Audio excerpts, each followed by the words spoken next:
Hello friends, നമസ്കാരം. ഞാൻ മനോജ്. എല്ലാവർക്കും പുതിയ വീഡിയോയിലേക്ക് സ്വാഗതം. അപ്പോൾ കഴിഞ്ഞ വീഡിയോയിൽ നമ്മൾ പുതിയ കമ്പ്യൂട്ടറിൻ്റെ മോണിറ്ററൊക്കെ അൺബോക്സ് ചെയ്തു.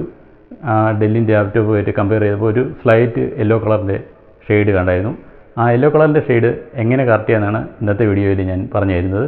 ഇതിപ്പോൾ ഞാൻ വിൻഡോസ് 10 യൂസ് ചെയ്യുന്നത്. വിൻഡോസ് 7 ആയാലും 8 ആയാലും ഒക്കെ സെയിം ആണെന്ന് എനിക്ക് തോന്നുന്നത്. എങ്ങനെയാണ് അതിൻ്റെ മെനുവിലേക്ക് ചെല്ലുന്നതെന്ന് വെച്ചാൽ ഫ്രണ്ടിലത്തെ ഇതുണ്ടല്ലോ, സ്ക്രീൻ സെർവർ, റൈറ്റ് ക്ലിക്ക് ചെയ്യുക. റൈറ്റ് ക്ലിക്ക് ചെയ്യുമ്പം ഡിസ്പ്ലേ സെറ്റിംഗ് എന്ന് പറഞ്ഞിട്ടൊരു മെനു ഇവിടെ കാണാൻ സാധിക്കും. അപ്പോൾ അതിൽ ഡിസ്പ്ലേ എന്ന് പറഞ്ഞാൽ ഏറ്റവും ടോപ്പിൽ കാണുന്ന മെനുവിൽ ക്ലിക്ക് ചെയ്യുക. അപ്പം ഡിസ്പ്ലേയുടെ ആ ഒരു പേജ് ഓപ്പൺ ആയിട്ടുണ്ട്. ഈ മോണിറ്ററിൻ്റെ മാക്സിമം റെസൊല്യൂഷനൊക്കെയാണ് ഇവിടെ കാണിച്ചിരിക്കുന്നത്. അതിൻ്റെ താഴെയായിട്ട് അഡ്വാൻസ്ഡ് ഡിസ്പ്ലേ സെറ്റിംഗ്സ് എന്ന് പറഞ്ഞിട്ടൊരു മെനു ഉണ്ട്. അതിൽ ക്ലിക്ക് ചെയ്യുക. മോണിറ്ററിൻ്റെ മാക്സിമം റെസൊല്യൂഷൻ കാണാൻ സാധിക്കും. 1440x900 അതിൻ്റെ താഴെ display adapter properties for display 1 എന്ന് മെനു കാണാം. കളർ മാനേജ്മെൻറ്റ് എന്ന് പറഞ്ഞ ടാബ് ക്ലിക്ക് ചെയ്യുക. കളർ മാനേജ്മെൻറ്റ് ടാബിനകത്ത് ധാരാളം പ്രൊഫൈൽ നേരത്തെ തന്നെ റെഡി ആയിട്ടിരിക്കുന്ന പ്രൊഫൈലൊക്കെ നമുക്ക് കാണാൻ സാധിക്കും കേട്ടോ. അതിനകത്ത് വേണമെങ്കിൽ ഇപ്പം നേരത്തെ ഡെല്ലിൻ്റെ മോണിറ്ററല്ലേ ഞാൻ കൊടുത്തിരുന്നത് സിസ്റ്റത്തിൽ, അപ്പോൾ അതിൻ്റെ സേവ് ചെയ്തിട്ടുണ്ട്. അതുകൊണ്ട് സെലക്ട് ചെയ്ത് കൊടുക്കാം. പിന്നെ sRGB പ്രൊഫൈൽ പല ഇതുണ്ട്. പിന്നെ സ്റ്റുഡിയോക്കാർക്ക് വേണ്ടി മാത്രമായിട്ടുള്ള പ്രൊഫൈലൊക്കെ ഇതിനകത്ത് കാണാൻ സാധിക്കും കേട്ടോ. കാലിബ്രേറ്റ് ഡിസ്പ്ലേ എന്ന് പറഞ്ഞിട്ട്, അപ്പോൾ അതിൽ ക്ലിക്ക് ചെയ്യുക. കാലിബ്രേഷൻ്റെ ആ ഒരു പേജ് ഓപ്പൺ ആക്കിയിട്ടുണ്ട്.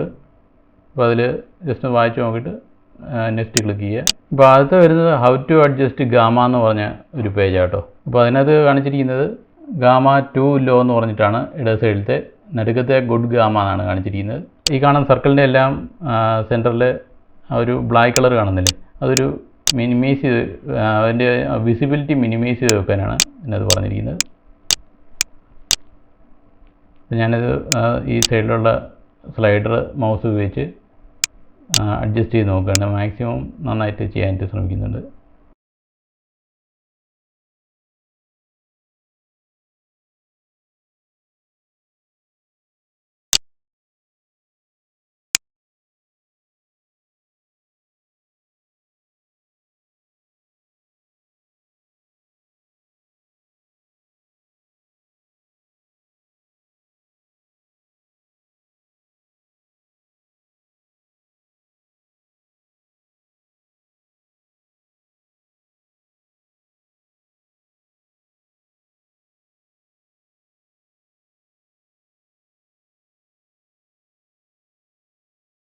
അതിന് ശേഷം നെക്സ്റ്റ് പ്രസ് ചെയ്യുക.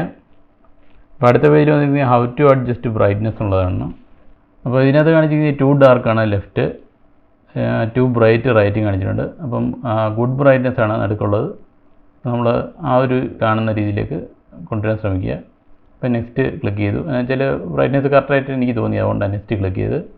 അപ്പം അതിനകത്ത് കാണിച്ചിരിക്കുന്ന കോൺട്രാസ്റ്റ് എങ്ങനെ അഡ്ജസ്റ്റ് ചെയ്യുന്നതാണ്. അപ്പം സെൻറ്ററിലെയാണ് ഗുഡ് കോൺട്രാസ്റ്റ്. റൈറ്റ് ഷർട്ടിൻ്റെ ചുളുക്കുകളൊന്നും നമുക്ക് കാണാൻ സാധിക്കുന്നില്ലല്ലോ. ലെഫ്റ്റ് കോൺട്രാസ്റ്റ് തീരെ കുറവാണ്. അപ്പോൾ നമ്മൾ സെൻറ്ററിൽ ഇമേജ് കാണുന്നില്ലേ ഗുഡ് കോൺട്രാസ്റ്റ്, ആ ഒരു രീതിയിലേക്ക് കാണിക്കുന്ന ഇമേജ് കൊണ്ടുവരാൻ ശ്രമിക്കണം. ഇതിൻ്റെ ഈ ഇമേജിന് സ്ലൈഡർ നമുക്ക് കിട്ടത്തില്ല കേട്ടോ, ബ്രൈറ്റ്നസ്സിനും ഈ കോൺട്രാസ്റ്റിനും. അത് നമ്മുടെ മോണിറ്ററിൻ്റെ ബാക്കിൽ, ഇപ്പോൾ ഈ ഒരു മോണിറ്ററിൽ, സെപ്സ്റ്ററിൻ്റെ ഈ മോണിറ്ററിൽ ബാക്കിലാണ് ബട്ടൺസ് കൊടുത്തിരിക്കുന്നത്. അപ്പം അതിൽ അഡ്ജസ്റ്റ് ചെയ്ത് അതിൻ്റെ നമ്മളതിൻ്റെ ബ്രൈറ്റ്നസ് കോൺട്രാസ്റ്റ് മെനു ഒക്കെ ഉണ്ട്. അതിനകത്ത് നമ്മളത് അഡ്ജസ്റ്റ് ചെയ്യണം ഈ ഒരു സെറ്റിങ് ശരിയാകാനായിട്ട്. ഈ മോണിറ്ററിൻ്റെ ആദ്യത്തെ ബട്ടൺ എന്ന് പറഞ്ഞാൽ ഓട്ടോ അഡ്ജസ്റ്റ്മെൻ്റ് ആണ്. രണ്ടാമത്തെ ബട്ടണിൽ ക്ലിക്ക് ചെയ്യുമ്പം ബ്രൈറ്റ്നസ് പറഞ്ഞിട്ടൊരു പോപ്പപ്പ് വരും. അപ്പം അതിൽ അഡ്ജസ്റ്റ് ചെയ്യാനായിട്ട്, അപ്പോൾ അതിൽ മൂന്നാമത്തെ ബട്ടൺ ക്ലിക്ക് ചെയ്യുമ്പം ബ്രൈറ്റ്നസ് സെലക്ട് ആവും. പിന്നെ രണ്ടാമത്തെ ബട്ടണിൽ ക്ലിക്ക് ചെയ്തിങ്ങനെ നമ്മൾ കൂട്ടാം, ബ്രൈറ്റ്നസ് കൂട്ടാം.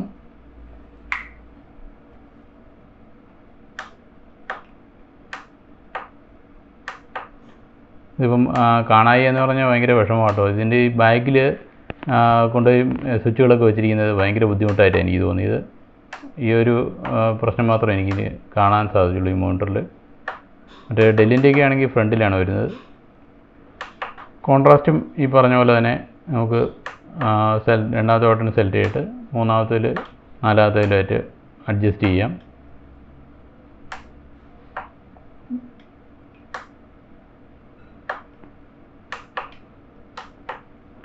അപ്പോൾ ഈ മെനുവിൽ വരുന്നത് ഇതിൻ്റെ ഇമേജിൻ്റെ അലൈൻമെൻ്റ് ആയിട്ടോ സ്ക്രീനിലെ വെർട്ടിക്കൽ ഹൊറിസോണ്ടലായിട്ടൊക്കെ അലൈൻ ചെയ്യാം. പിന്നെ ഇവിടെ ബ്രൈറ്റ്നസിൻ്റെ താഴെ തന്നെ എക്കോ മോഡുണ്ട്. അതിൽ സ്റ്റാൻഡേർഡ്, ഗെയിം, മൂവി എന്ന് പറഞ്ഞിട്ട് ആ ഒരു ഇത് നമ്മൾ ചേഞ്ച് ചെയ്യുമ്പം മെനു ചെയ്യുമ്പം ആ സ്ക്രീനിൽ ബ്രൈറ്റ്നസ് വരുന്നത് നിങ്ങൾക്ക് കാണാൻ സാധിക്കും. ടെക്സ്റ്റിനാണ് നല്ല ബ്രൈറ്റ്നസ് ഉള്ളത്.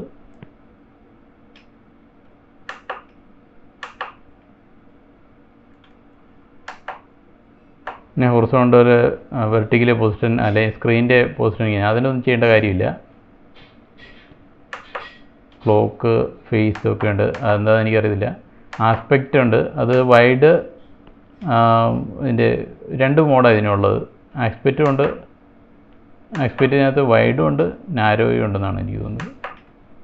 അത് 4.3 ആണ്. ഞാൻ പറഞ്ഞു 4.3യും വൈഡും ആണ് ഇതിനകത്തുള്ളത്, ഈ മെനുവിലുള്ളത്. വേറെ ഓപ്ഷൻസ് ഒന്നും എനിക്ക് കാണാൻ സാധിച്ചില്ല. അതുപോലെ തന്നെ ഗ്രീന്, റെഡ്, ബ്ലൂ എന്ന് പറഞ്ഞ കളേഴ്സൊക്കെ നമുക്ക് വേണമെങ്കിൽ അഡ്ജസ്റ്റ് ചെയ്യാം.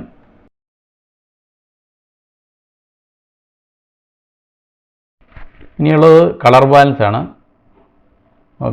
കളറിൻ്റെ കാര്യത്തിൽ എങ്ങനെയാണെന്ന് വെച്ചാൽ ഈ ഒരു ഗ്രേ കളർ കാണുന്നില്ലേ, റെഡും ബ്ലൂവും അതിലെല്ലാം അഡ്ജസ്റ്റ് ചെയ്ത് മാക്സിമം ഈ ഗ്രേ കളർ കാണുന്നത്, ഇതിൻ്റെ ചെറിയ റെഡും ബ്ലൂ ഒക്കെ കാണും, അതെല്ലാം മാറ്റി നമ്മൾ ആ സ്ലൈഡർ ഓരോന്നും അഡ്ജസ്റ്റ് ചെയ്യുമ്പോൾ ആ കളർ നല്ല ഗ്രേ ആയിട്ട് മാറുന്ന കാണാം.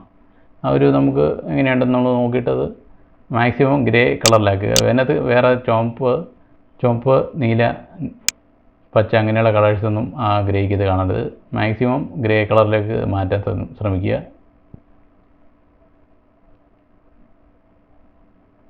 ഇപ്പോൾ നമ്മുടെ ഈ മോണിറ്ററിനകത്തൊരു യെല്ലോയിഷ് കളറല്ലേ ഉണ്ടായിരുന്നത്, അത് കളയാനാണ് ഞാനിപ്പോൾ ശ്രമിച്ചുകൊണ്ടിരിക്കുന്നത്.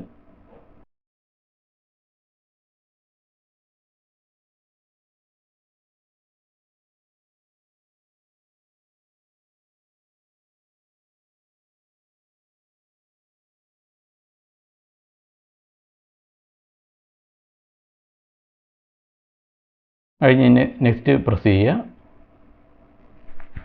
ഇവിടെ പ്രീവിയസ് കാലിബ്രേഷനും കറണ്ട് കാലിബ്രേഷൻ കാണാനുള്ള ഓപ്ഷൻ ഉണ്ട്. അപ്പോൾ പ്രീവിയസ് ക്ലിക്ക് ചെയ്യുമ്പം ഒരു ചെറിയ യെല്ലോയിഷ് എനിക്കിവിടെ കാണാൻ സാധിക്കുന്നുണ്ട്. പക്ഷേ ഇതിനകത്ത് ഞാൻ മോണിറ്റർ ക്യാപ്ചർ ചെയ്തപ്പോൾ കിട്ടുന്നുണ്ടോ എന്ന് എനിക്കറിയത്തില്ല. ചെറിയൊരു യെല്ലോയിഷ് അവിടെ കാണാൻ സാധിക്കും. അപ്പോൾ കറണ്ട് എടുക്കുമ്പം ആ ഒരു യെല്ലോയിഷ് മാറി കാണിക്കുന്നുണ്ട്. ഇനിയുള്ളത് ക്ലിയർ ടൈപ്പ് ടെക്സ്റ്റ് ട്യൂണർ എന്നുള്ള ഇതാണ്, മെനു ആണ്. അപ്പോൾ അതിനകത്ത് ഞാൻ കൂടുതൽ അഡ്ജസ്റ്റ് ഒന്നും ചെയ്യുന്നില്ല. ഇപ്പോൾ തന്നെ ക്ലാരിറ്റി ആയിട്ട് എനിക്ക് കാണാൻ സാധിക്കുന്നുണ്ട്. അപ്പം നിങ്ങൾക്ക് ഈ ടെക്സ്റ്റ് കാണാൻ വിഷമമുണ്ടെങ്കിൽ ഇതിൽ നല്ലത് നോക്കിയിട്ട് ചൂസ് ചെയ്യുക. ഇനിയിപ്പം ആ ബാക്ക്ഗ്രൗണ്ട് ഇമേജ് എടുത്ത് നോക്കുമ്പം ആ ടീഷർട്ടിൻ്റെ കളറ് യെല്ലോയിൽ നിന്ന് മാറിയിട്ട് ഒരു ഓറഞ്ച് കളറിലൂടെ വന്നിട്ടുണ്ട്. ഇതതിൻ്റെ കറക്റ്റ് കളറ്. ആദ്യം ഇത് യെല്ലോ കളറായിരുന്നു. അപ്പോൾ നമ്മുടെ ഡെസ്ക്ടോപ്പ് മോണിറ്ററിൻ്റെ കളർ കാലിബ്രേഷനൊക്കെ കംപ്ലീറ്റ് ആയിട്ടുണ്ട്. ഇനിയിപ്പോൾ നമുക്ക് കഴിഞ്ഞ തവണ നമ്മൾ ടെസ്റ്റ് ചെയ്തല്ലോ ലാപ്ടോപ്പിൻ്റെ ഒരു മൂവ് ക്ലിപ്പ്, അതേ സെയിം മൂവ് ക്ലിപ്പ് തന്നെ ഈ മോണിറ്ററിലും നമുക്കൊന്ന് പ്ലേ ചെയ്ത് അതിൻ്റെ കളറിൻ്റെ ഡിഫറൻസ് ഒന്ന് ടെസ്റ്റ് ചെയ്ത് നോക്കാം. ഈ 2 മോണിറ്ററും തമ്മിലുള്ള വ്യത്യാസം ഒന്ന് ഈ കമൻസിലൊന്ന് രേഖപ്പെടുത്തുക. നിങ്ങൾക്ക് ഇത് ഇഷ്ടപ്പെട്ടോ, കളറിൻ്റെ വ്യത്യാസം നിങ്ങൾ കാണുന്നുണ്ടോ എന്നൊക്കെ ഒന്ന് കമൻസിൽ രേഖപ്പെടുത്തുക. അപ്പോൾ ഞാനീ റിവ്യൂ ഇട്ടതേ പുതിയൊരു മോണിറ്റർ മേടിച്ചപ്പം അത് നിങ്ങൾക്കും ഇതിൻ്റെ ഫീച്ചേഴ്സൊക്കെ ഉപകാരമായിക്കോട്ടെ എന്ന് വിചാരിച്ച് ഇട്ടൊരു റിവ്യൂ ആണ്. ഏതെങ്കിലും ഒരു കമ്പനിയുടെ പരസ്യമായിട്ടല്ല ഞാൻ ഈ റിവ്യൂ ഇട്ടത്. പലരും ഇതിനകത്ത് കമൻസിലൊക്കെ പറയുന്നുണ്ട് ഇങ്ങനെ ഈ ഒരു മോണിറ്റർ മേടിച്ചു ഫുള്ള് വെള്ള ഡോട്ട്സ് വന്നു, അങ്ങനെയൊക്കെ കുറേ കമൻസൊക്കെ ഞാൻ കണ്ടു. അപ്പം അതൊക്കെ നിങ്ങളൊന്ന് നോക്കിയിട്ട് വേണം ഇത് ഈ മോണിറ്റർ പർച്ചേസ് ചെയ്യാനായിട്ട്. ഞാനിപ്പോൾ 2-3 ആഴ്ചയായിട്ട് ഉപയോഗിക്കുന്നില്ലേ, ഇതുവരെ പ്രശ്നമൊന്നും കണ്ടില്ല. അപ്പോൾ ഇന്നത്തെ വീഡിയോ എല്ലാവർക്കും ഇഷ്ടപ്പെടുന്നു വിചാരിക്കട്ടെ. വീഡിയോ ഇഷ്ടപ്പെട്ടെങ്കിൽ ലൈക്ക്, ഷെയർ, സബ്സ്ക്രൈബ് ഒക്കെ ചെയ്യണേ. അപ്പോൾ നമുക്ക് അടുത്ത വീഡിയോ കാണാം. ബൈ.